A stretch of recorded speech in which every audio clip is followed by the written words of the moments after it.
ब्रांचचा प्रयत्न असणार आहे, पोलिसांचा प्रयत्न असणार आहे। त्यामुळे आज कोर्टात नेमकं काय होतं आणि ही कोठडी किती वाढवून मिळते याकडे देखील लक्ष असणार आहे। एसआयटी गेल्या काही दिवसांपासून या खराचा कसून तपास करते आहे। वेगवेगळ्या ठिकाणी त्याचा तपास करण्यात आलेला आहे आणि आतापर्यंत अनेक महिला त्याच्या विरोधात समोर आलेल्या आहेत, ज्यांची देखील अत्यंत गोपनीय पद्धतीने चौकशी सुरू आहे। एकूण 6 गुन्हे आतापर्यंत दाखल झालेले आहेत आणि त्यानंतर वेगवेगळ्या यंत्रणांना खराचा ताबा हवा आहे।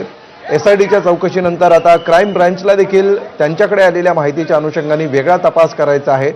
त्यामुळे आता पोलीस कोठडी संपते आहे। आज या खराची पोलीस कोठडी संपते, त्यामुळे पुन्हा एकदा सुनावणी होते आहे आणि ही न्यायालयीन प्रक्रिया पार पडणं तांत्रिकदृष्ट्या आवश्यक आहे। त्यासाठी पुन्हा एकदा या अशोक खरातला आता न्यायालयामध्ये हजर करण्यात आलेला आहे।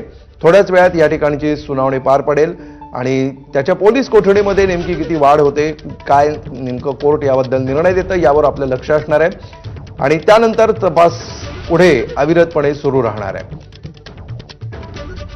शुभम बोडके अधिक माहिती देतात आपल्याला। शुभम, काय नेमकं आज कोर्टामध्ये अपेक्षित आहे? पोलिसांची, तपास यंत्रणांची काय भूमिका असणार आहे या पोलीस कोठडीबाबत? आत्ताच अशोक खरातला कोर्टात हजर केलेला आहे। आपण जर बघितलं तर मोठ्या पोलिसांच्या गराड्यामध्ये या ठिकाणी अशोक खरातला नाशिक कोर्टात हजर केलंय। आपण जर पाहिलं तर या ठिकाणी तृप्ती देसाई देखील दाखल झालेल्या होत्या। त्यांनी देखील या सगळ्या झालेल्या घटनेनंतर एकूण जर बघितलं तर जर संधी मिळाली तर या अशोक खरातच्या कानाखाली आम्ही 2 मारणार असा इशारा देखील तृप्ती देसाई यांनी दिलेला होता। आपण जर पाहिलं तर संपूर्ण कोर्टाच्या आवारामध्ये या ठिकाणी नागरिकांची देखील या अशोक खरातला बघण्यासाठी मोठी गर्दी झालेली आहे। मोठा पोलिसांचा फौजफाटा देखील या कोर्ट परिसरामध्ये पाहायला मिळतोय। आपण जर बघतोय तर काही वेळात आता सुनावणीला सुरुवात होणार आहे आणि त्यानंतर या संपूर्ण जे गुन्हे दाखल झालेले आहेत त्या गुन्हे संदर्भामध्ये पुन्हा चौकशी करण्यासाठी पोलिसांकडनं त्याची कस्टडी मागितली जाणार असल्याची माहिती मिळते।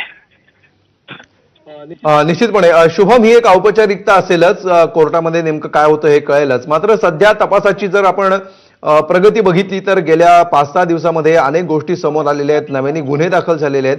त्यामुळे आता पोलिसांची नेमकी काय भूमिका असणार आहे इथून पुढे?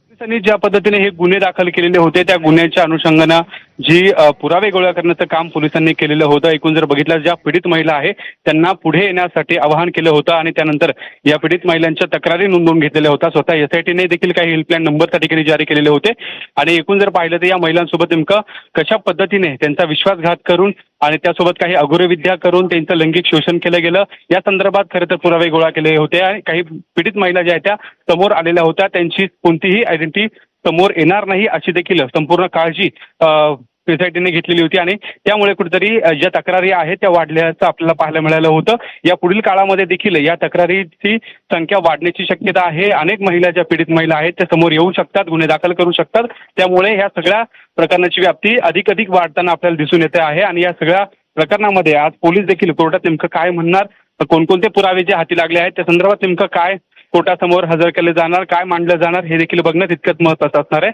तृप्ती देसाई यांच्याकडनं देखील आपण बघतोय कोर्ट परिसरामध्ये या ठिकाणी त्यांना पोलिसांनी ताब्यात घेण्याची प्रक्रिया सुरू केलेली आहे। एकूण जर बघतोय तर आपण या ठिकाणी तृप्ती देसाई यांनी जो इशारा दिलेला होता त्यानंतर पोलीस देखील संपूर्ण कोर्ट परिसरामध्ये अलर्ट मोडवर आल्याचं पाहायला मिळते। अगदी शुभम, काही क्षणांसाठी तुम्हाला थांबवते। आपण बघतोय की आज याच ठिकाणी तृप्ती देसाई देखील पोहोचत आहेत। तृप्ती देसाई या वारंवार गेल्या काही दिवसांपासून भोंदूबाबा अशोक खरातच्या प्रकरणाविषयी बोलतायत। पेनड्राईव्ह विषयी त्यांनी भाष्य केलेलं होतं याआधी आणि त्या सध्या पोहोचलेल्या आहेत। त्याला 2 कानाखाली दिल्या पाहिजे आणि महिलांच्या ताब्यात द्या अशी सगळ्यांची मागणी आहे आणि आम्ही पोलिसांना तेच सांगतोय की आम्हाला तिथं जाऊ द्या, आम्हाला जो काही विरोध करायचा आहे तो करू द्या, त्याला कळू द्या। तो दुसऱ्यांचं भविष्य सांगत होता ना, त्याला 2 कानाखाली देऊन त्याचं भविष्य आता सांगणार आहे की तू फासावर जाणार आहेस म्हणून। आणि त्यांनी जे केलंय ना हे माफ करण्यासारखं नाहीये आणि म्हणून ती काय त्याला शिक्षा होईल, परंतु आम्हाला सुद्धा त्याला शिक्षा द्यायची आणि त्याच्यासाठी आता येताना काय होईना मी सोडणार नाही, पण तुम्ही मला सोडून द्या। तुम्ही काय ताब्यात घेतलंय? मग काय घेतलंय? मग काय केलंय? बाजूला कशाला घेतलंय? का थांबवलंय? काय चुकीचं केलं? त्यानं चुकीचं केलंय म्हणून आलो ना, चांगल्या माणसासाठी आलो काय तुम्ही एवढे कशाला हात पकडले?